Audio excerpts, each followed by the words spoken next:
Just broke up with my cheating partner, now I'm talking to a guy who's cheating on his wife. To give context, I just found out my partner of 7 years has been cheating on me. We broke up a couple of weeks ago and I'm very confused about how I feel. He prioritized other guys over me so many times in the relationship, and I just gave him benefit of the doubt, so the cheating was like the sad last straw. Without going into detail, I've experienced a somewhat traumatic sexual experience in the relationship, among other things, that have left me feeling worthless and completely undesirable. I'm sad, hurt, angry, confused and relieved, all at once. Recently, I hopped back on Grindr to get back out there after feeling sexually unfulfilled for years. I'm very discreet on the app and don't meet with people because I'm still working on building trust and comfort around sex. I started talking to this one guy, he's super attractive, sweet, sensitive, and just makes me feel worthwhile. But he's also very upfront about the fact that he's straight and being unfaithful to his wife. Prior to being cheated on, I was always morally ambivalent about the home wrecker in a cheating scenario. To be clear, I've never cheated nor been cheated with. My thought was always that the unfaithful partner was fully responsible for the betrayal and hurt that is caused by cheating, and that unless the person they cheat with knows the person being cheated on them, they shouldn't feel responsible. I know this isn't the most virtuous stance, but in my mind the cheater would cheat regardless of who it's with. Anyway, all that aside, I've clearly revised my stance on this because I feel morally unsure of whether to keep speaking to this guy. On one hand, I can't help but feel like I'm the guy my ex cheated on me with, and on the other hand I have this compulsion to just be selfish. I spent so much time and energy prioritizing the needs of my ex to the detriment of my own wants and needs, that I just want to pursue this because it makes me feel good. I know this isn't going to become anything more than just sex with this guy, and I'm not trying to catch feelings and get romantically carried away. And I know this is probably just poor coping on my part. But he just makes me feel respected and desired and special. And I don't want to give that up. We haven't met or anything, just messaged, but he really wants to meet. I don't want to contribute to the hurt in this marriage, but from what he says it sounds like his wife is also being dishonest with him. I know none of this makes it any better. I guess I'm just asking for advice because I have no one to talk to about all this.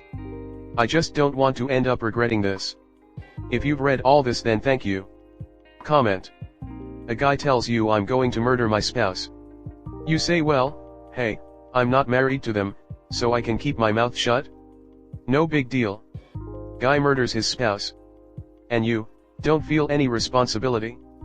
Never mind the legal side, morally you don't feel like you owe the other person anything because you're not married to them? I sure hope not. Now replace murder with any other awful thing. For example, bringing home an STD. Not only should you not deliberately fuck a cheater, you are absolutely morally obligated to assist their spouse in discovering what's happening. It's just up to you to decide if morals matter to you at all. You got cheated on, and now want to enable another cheater. You got fucked by team cheater, and now you're assisting team cheater in another win. They're gonna cheat regardless, so why does it matter? POV of a jaded person who has allowed a shitty experience to redefine their own morals, broken their integrity, and pass on their pain to someone else. They're gonna cheat regardless, but it isn't gonna be with me. POV of someone who didn't let a POS change who they are, someone who would not wish nor enable that sort of pain on another human being, and someone who grows into something better. Once you're tainted with that color, there is no washing it off. Bear that in mind and consider the sort of person you hope to meet in the future, and whether or not you deserve them. Don't be a piece of crap. That is all the advice you need. Everything else is just an overly wordy attempt at justification of some sort. If you want to potentially build a relationship, then by default stop. You know he is a cheater, so don't get involved. If you want casual intimacy and don't care about it hurting his partner, do that. As you said, cheaters will cheat regardless. I wouldn't respect you for getting involved, but it's also not really your issue to deal with, so meh. If you just want friendship, I would say look at your own moral compass, and if you think a cheater could be a friend you could trust.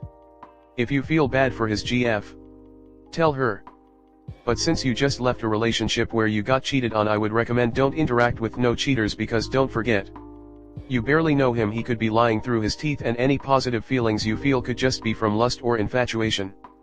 And although those might be triggers that lead to potential relationships, they aren't what they will be built on. Whether romantic, physical, or friendship, it's built on trust and character. I don't think this guy, according to your description, fits the criteria to be worth your time. I was the wife in a similar scenario. I do not believe my ex told an ounce of truth about me to the guys he was texting/sexting/ or hooking up with. She's a beard and doesn't know it, and her physical, mental, and emotional health is being risked by this guy. Validation from liars and cheaters feels great, I'm sure. I'm sure he's being 100% honest with you, just like he's being 100% honest with his wife. We don't always get to have what we want. We ought to find the maturity to deny ourselves of what we think we want.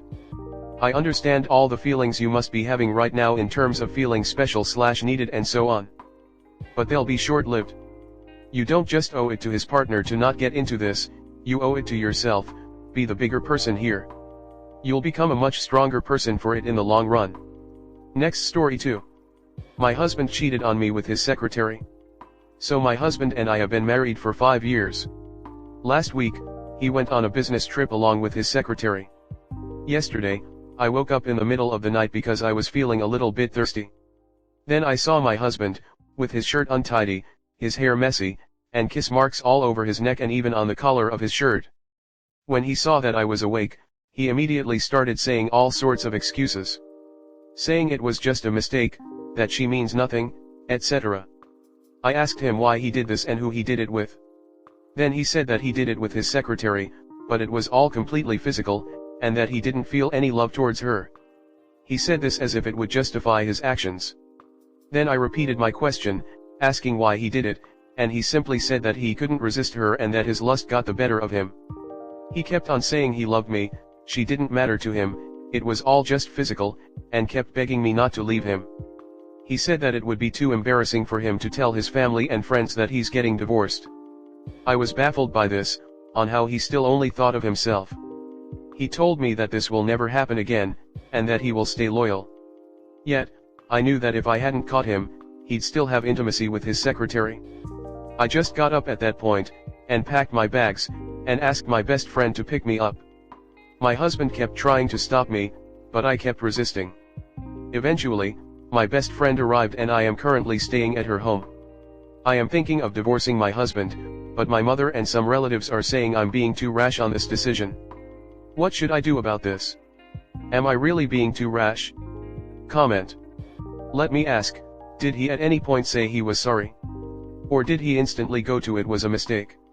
She means nothing. My lust got the better of me. If it's the latter, then divorce his ass. He doesn't believe that what he did was wrong morally, he just thinks it's bad because of the consequences. A sane person apologizes for mistakes, a narcissist makes excuses. Although it's not even a mistake, it's a full-blown decision, so definitely talk to him, just for peace of mind, but go through the process of getting a lawyer. Don't listen to your relatives, it's not their marriage, so respectively, it's your decision. Don't listen to anyone else. Divorce him. The first thing he said is it would be embarrassing for him if he got divorced, not sorry I fucked someone else. But basically, don't leave, except I fucked her and that's that. Speak to a lawyer and tell anyone that has a problem with it that if they don't support you, you will remove them from your life. I'm sorry you were another victim of a scumbag, I wouldn't believe anything he says. Sorry and the person didn't mean anything is the go-to statement of cheaters. No one deserves to be betrayed, especially by a so-called loved one. I know it's hard, I lived through it as well, but you need to do the right thing, which it appears you are. We can't let them get away with this crap. My ex is living proof of what you get when you cheat. She's full of regret. Unfortunately, the regret is getting caught. I wish you all the luck in the world and hope it all works out for you. FYI, the hurt subsided once I was free of the lies and deceit. Don't get me wrong, I still think about her from time to time, but it's not hateful thoughts anymore. As a person who has been in your shoes, let me tell you that's the most common thing cheaters say. It was mistake, I was lonely, you work too much, and the usual rhetoric they all say. It's like they use the same script. Cheating is a choice, not a mistake. The kicker here is they only apologize when they're caught. Then use the same lines all of them do. Then if you stay, you gotta watch their moves. That's no way to live like a warden. Cheating in any form is an act treason against the relationship, and I'm automatically done, period. Don't listen to your family. He's obviously been doing this for a while. And if you hadn't woken up, you'd never know. He sees her every day at work, goes on trips with her. Who knows what happens all day when they're alone. Make sure everyone knows so that you have support and get checked for steez. He only said getting divorced would be embarrassing. He didn't apologize. And I'm assuming he hasn't sacked her and she still works with him. His secretary? You can't get more cliché than that, can you? This is a reconciliation sub. If I'm not mistaken, we can't say anything against reconciliation. So in a nutshell, remorseful, not really. Only cares for himself, yes. Had an affair. Not a one-time mistake and would have continued had he not been dumb enough to come home in that state. Still works with his secretary, yes. Will he leave his job? He would want to tell his family and friends, own up to his mistakes. That's what real remorse is. He's selfish. Will he do it again? Probably. So, ask yourself these questions. Do you have any children? If not, makes things much easier. Good luck.